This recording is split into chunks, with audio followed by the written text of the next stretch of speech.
हर मनुष्य भगवान है, हर मनुष्य भगवान है, पर भगवान तभी है जब ही ख्याल नहीं आए या कोई चिंता नहीं होवे, कोई मोह नहीं होवे। भगवान माना जिसको मोह नहीं होवे। भगवान को कोई बीमारी दुख नहीं लगता है। पहले हमको भगवान की भक्ति करनी है कि भगवान तू मेरा मैं तेरा। पहले हमको भगवान की भक्ति करनी है कि भगवान तू मेरा मैं तेरा। हर मनुष्य भगवान है, पर भगवान तभी है जब भी ख्याल नहीं आए, ये कोई चिंता नहीं होवे, कोई मोह नहीं होवे। भगवान माना जिसको मोह नहीं होवे, भगवान को कोई बीमारी दुख नहीं लगता है। पर पहले हमको भगवान की भक्ति करनी है कि भगवान तू मेरा मैं तेरा। अब मैं जा रहा हूं शादी में, पर मैं कुछ बोलूं ना, मैं जुड़ा रहा हूं तो संसार में भी हमारी इज्जत होती है, भगवान के यहां भी इज्जत होती है। बोल के तो संसार में बहुत बदनामी होती है।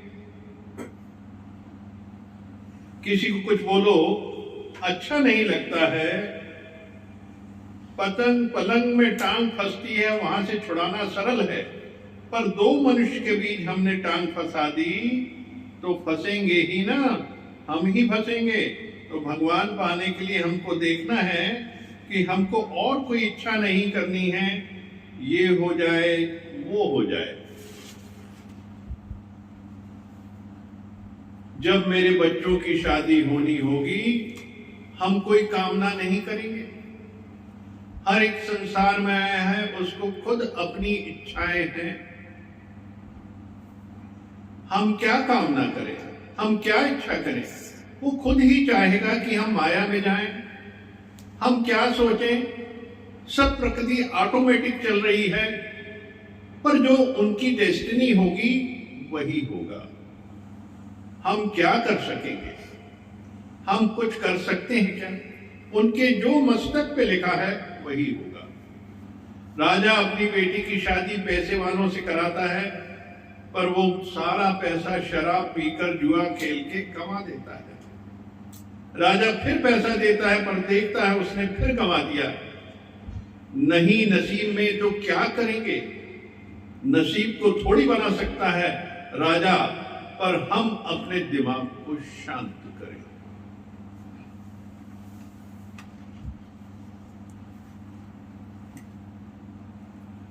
प्रारब्ध की बात भी आई है,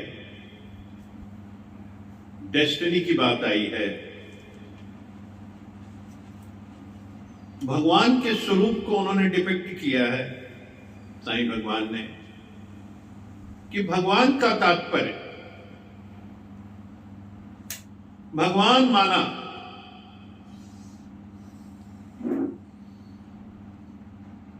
जब से कोई ख्याल ना आए। हर जीव भगवान है। संसार से किस तरीके से भगवान ने बताया कि अलग हो सकता है। भगवान वो है जिसे कोई ख्याल ना आए, जैसे कोई चिंता ना हो, जैसे कोई मोह ना हो। मोह, चिंता, ख्याल,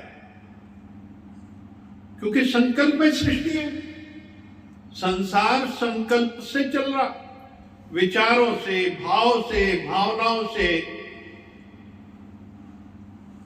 हमारे अंदर जो भाव उठते हैं, हमारी जो भावनाएं होती हैं, ब्रह्मांड में जाके मल्टीप्लाई होती हैं, और मल्टीप्लाई होके हमारे सामने वही परिलक्षित होता है जो हमने सोचा था, जो हमारी थॉट्स थी, जो हमारे भाव थे।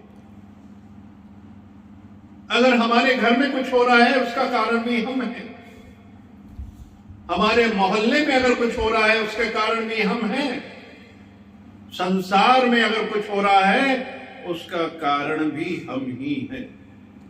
यानी जो जीव सृष्टि है वही उस सब चीज का कारण है।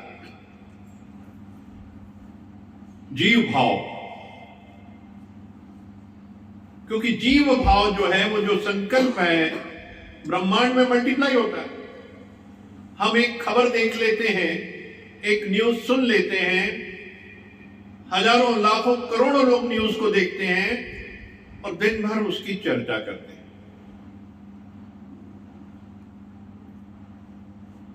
और वो चर्चा इतनी फैल जाती है, इतनी वायरल हो जाती है, ब्रह्मांड के अंदर मल्टीप्लाई होती है और फिर वो हाथ से होने लगते हैं, वो प्रकट होने लगती है वो सारी चीजें। तो ये संकल्प में सृष्टि है, जीव सृष्टि है। क्योंकि जीव भाव से चले तो जीव का क्या है, मोह से भरा हुआ, वासनाओं से, कामनाओं से। देवता और मनुष्य में फर्क क्या है? यही तो फर्क है। उनके भी दो हाथ, दो पैर, दो आंखें, एक नाक, कान, दो, सब में वही है। तुम्हारे भाव का फर्क होना चाहिए। वहां देवता भी वही है, दानव भी वही है, सिर्फ एक भाव, एक सोच, एक विचार।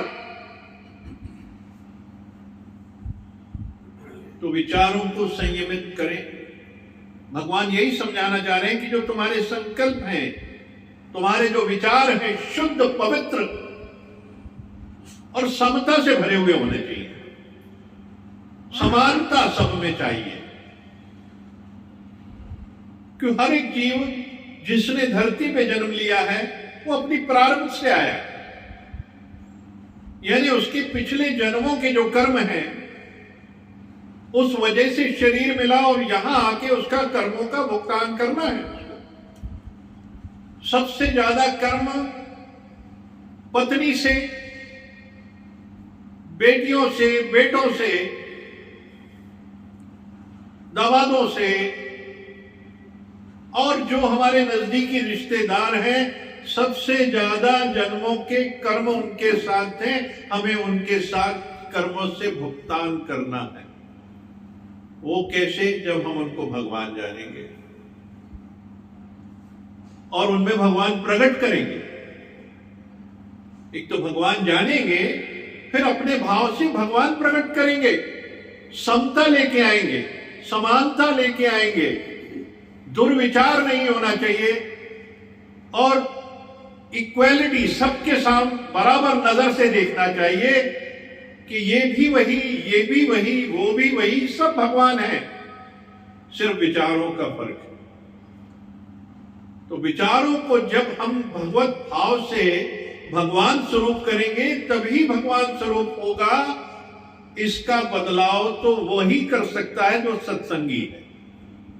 इन सब चीजों में जो बदलाव वही ला सकता है जो सत्संगी है, जिसने गुरु का ध्यान किया, जिसने गुरु के वचनों पे चला, वही एक परिवर्तन ला सकता है, क्योंकि वो ज्ञान में है। अज्ञानी तो इग्नोर करेगा, उसे ये बात पसंद नहीं आएगी। उसे तो जो स्वयं को अच्छी लगती है, जीव भाव से लगती है, बस वहीं तक सीमित रहेगा। लेकिन ज्ञानी ज्ञान से हर परिस्थिति को अनुकूल करता है। वो भगवत भाव है, करुणा है, अद्वैत सिद्ध करना है। उसमें 4 प्रकार के अद्वैत सिद्ध करता, क्योंकि मनुष्य योनि है। हमें हर किस्म का जीव हमारे सामने आता है। सबसे पहले हमारे बुजुर्ग, हमारे गुरुजन जो कि वंदनीय है, उनका आदर करना है, उनका सत्कार करना है। जैसे जैसे उम्र बढ़ती है वैसे वैसे उनका जो नेचर है बड़ा, क्योंकि अपने कई समस्याओं से ग्रसित होते हैं, तो वो उनके भाव में आ जाती है। तो एक ज्ञानी का काम है, एक ज्ञानी जो पुत्र है या एक ज्ञानी जो पुत्री है, वो किस तरीके से उसको अद्वैत सिद्ध करेगी, अपनी वार्मथ उनको देके, पैर दबा के, उनको गले से लगा के, क्योंकि उनके अंश जब उसको गले लगाएंगे तो यहां की धारणाएं वहां प्रबल हो जाएंगी और जीवन के अंदर एक सुंदर सा माहौल हो जाएगा। वो भी पिताश्री भी कहेंगे, वाह बेटा पहले क्यों गले नहीं लगाया तूने। शरीर से पूरा जाता है। बुजुर्गों को, माँ बाप को अपने गले से लगाना है कि अंदर हमारे जितना यूथ है, हमारे अंदर जितना खून प्रबल है, वो पूरा उनके सर्कुलेशन में आ जाता है और एक उनके अंदर एक जो चेतना जागृत हो जाती है, प्यार जागृत हो जाता है, आशीर्वाद जागृत हो जाता है, वही भगवान है। ये अद्वैत सिद्ध बड़ों से, बुजुर्गों से, टीचर्स से, उनकी वंदना करके, उनकी सेवा करके, निष्काम सेवा की निष्काम सेवा चाहिए।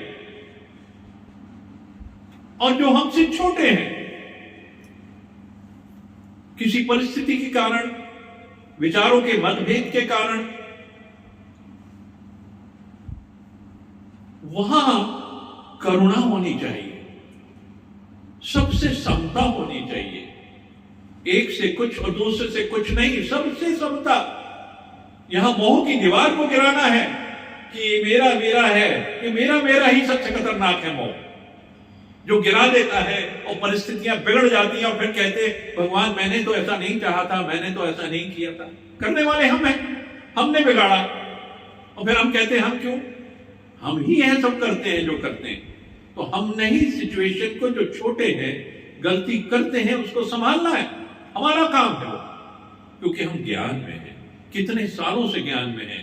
उनकी समस्या को भी समझना है, दिल से समझना है। अगर कोई बात आई है, कोई धुआं उठा है तो आग जरूर लगी होती है वहां, इसलिए उसको समझना चाहिए, गहराई से समझना चाहिए और बिल्कुल ज्ञान से इसकी काट निकालनी चाहिए, तभी उनके प्रति करुणा है। जो छोटे हैं उनको प्यार करो, दुलार करो और इस तरीके से करुणामय होके उनके जीवन में परिवर्तन लेके आएंगे, ये ज्ञानी का काम है। तो यहां फिर अद्वैत सिद्ध हो गया, अद्वैत सिद्ध हो गया। और सखा भाव, जो हमारे उम्र के हैं, उम्र दराज जो लोग हैं, उनके साथ सखा भाव होना चाहिए कि पहले आप, पहले आप, पहले आप, पहले आप, यानी उसके प्रति आदर, उसके प्रति सम्मान, सम्मान का सूचक है ये कि पहले आप। हर चीज में उनको आगे रिस्पेक्ट से बिठाना, रिस्पेक्ट से खिलाना, दिल से खिलाना, खुद सर्व करके खिलाना। ये जो हाथ है ना आपके, ये आपके भाव को लेके जाके सखा के पास ले जाते हैं। और किस तरीके से कृष्ण और सुदामा का सखावत देख ले अगर आप, तो आंसू निकलाते हैं। तो ये होता है सखा भाव। तो यहां अद्वैत सिद्ध हो गया सखा भाव से। और कुछ लोग बहुत विपरीत चलते हैं, जिनका काम ही है उल्टा चलना आपसे, क्योंकि हमारी डेस्टिनी में है, हमारी प्रारब्ध में है कि हमें ऐसे ऐसे लोग मिलेंगे जीवन में, उनसे भी अद्वैत सिद्ध करना है।